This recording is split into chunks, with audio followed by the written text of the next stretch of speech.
نبی پاک علیہ السلام فرماتے میں علم کا شہر ہوں اور علی اس کا دروازہ ہے۔ بڑے بڑے صحابہ فرمایا کرتے کہ نبی پاک علیہ السلام کے علاوہ دنیا میں اور کوئی ایسا ہم نے نہیں دیکھا جو بھرے مجمع میں کہے کہ جو پوچھنا ہے مجھ سے پوچھ لو۔ یعنی اس قدر آپ کا جو ہے نالج تھا، اور پھر آپ کی قضا، آپ کی عدالت، اس کے تو ایسے ایسے واقعات ہیں۔ خود حضرت عمر فاروق رضی اللہ تعالیٰ عنہ جن کی عدالت مشہور ہے، جنہوں نے قاضی کا نظام، عدالتوں کا نظام خود بنایا، مگر وہ جب بڑا فیصلہ کرنا ہوتا تو مولا علی شیر خدا کرم اللہ تعالیٰ وجہ الکریم سے مشورہ فرماتے۔ ایک بڑا خوبصورت واقعہ ہے کہ ایک خاتون تھی، ان کے پاس دو شخص آئے، دونوں دوست تھے۔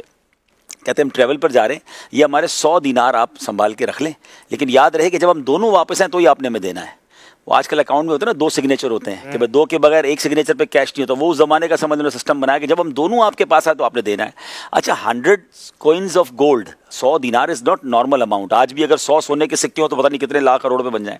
تو بہرحال انہوں نے کہا ٹھیک ہے، تو وہ چلے گئے سفر پہ۔ 1 سال بعد ایک آیا اور آ کے کہتا ہے کہ وہ میرا دوست کا تو انتقال ہو گیا ہے، تو اب آپ یہ پیسے مجھے دے دیں۔ تو انہوں نے کہا نہیں، آپ نے تو کہا تھا دونوں ساتھ آئیں گے تو دیں گے۔ تو اس نے کہا وہ تو مر گیا، اب آپ مجھے دیں، ہم دونوں تو آئے تھے آپ کے پاس۔ اور عورت نے منع کر دیا، تو انہوں نے آس پاس کے پڑوسیوں اور لوگوں کو بیچ میں ڈالا، سب نے کہا بات تو ٹھیک ہے، بندہ ہی مر گیا تو اب دے دیں اس کو پیسے۔ انہوں نے دے دیا۔ 1 سال بعد وہ پہلے والا آ گیا جس کو اس نے مرنے والا کہا تھا، کہتا ہے وہ مرا نہیں تھا۔ میرے پیسے کہاں ہیں؟ تو کہا وہ آپ کا دوست لے گیا۔ تو کہا آپ نے کیسے دے دیا؟ ہماری تو بات ہوئی تھی کہ آپ دونوں کے بغیر نہیں دیں گے، آپ نے تو زیادتی کی میرے ساتھ۔ کہا وہ کہہ رہا تھا آپ مر گئے، بولے میں تو زندہ ہوں آپ کے سامنے۔ اب کیس چلا گیا عدالت میں حضرت عمر فاروق رضی اللہ تعالیٰ عنہ کے پاس۔ تو اب واقعی اگر ہم سوچیں تو اس کا کیا رزلٹ ہوگا؟ کلیم عورت پہ آئے گا، مرد پر آئے گا، پیسے کہاں سے ریکور ہوں گے؟ تو حضرت عمر رضی اللہ تعالیٰ عنہ نے اس ٹپیکل کیس کو مولا علی کے دربار میں بھیج دیا۔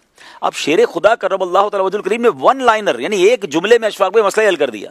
آپ نے کوئی لمبی ڈیبیٹ نہیں کیا، آپ نے کہا یہ بتاؤ تم لوگوں نے طے کیا تھا کہ دونوں آئیں گے تو پیسے ملیں گے؟ کہا حضور یہی تو میں کہہ رہا ہوں، دونوں آنے تھے تو دینے تھے، اس نے پہلے کو کیوں دے دیا اور ہمارے پیسے ضائع ہو گئے؟ تو مولا علی نے فرمایا ٹھیک ہے دونوں آ جاؤ، پیسے مل جائیں گے۔ صحیح، سمپل۔ یعنی ایک جملے میں مسئلہ حل کر دیا کہ ٹھیک ہے آپ دونوں آ جائے، پیسے آپ کو عورت دے دے گی۔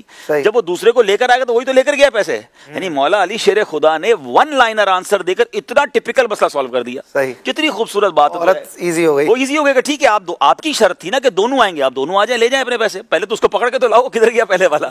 تو کیا شاندار فراست اور فقاہت آپ کی کہ ایسے کئی مسائل ہیں کہ مولا علی شیر خدا ان مسائل کو اتنا شاندار انداز سے حل فرماتے ہیں کہ آج بھی سوچتے ہیں آفٹر 1400-1500 ایئرس کہ کمال کی ذہانت تھی اور یہ عطائے مصطفیٰ صلی اللہ علیہ وسلم۔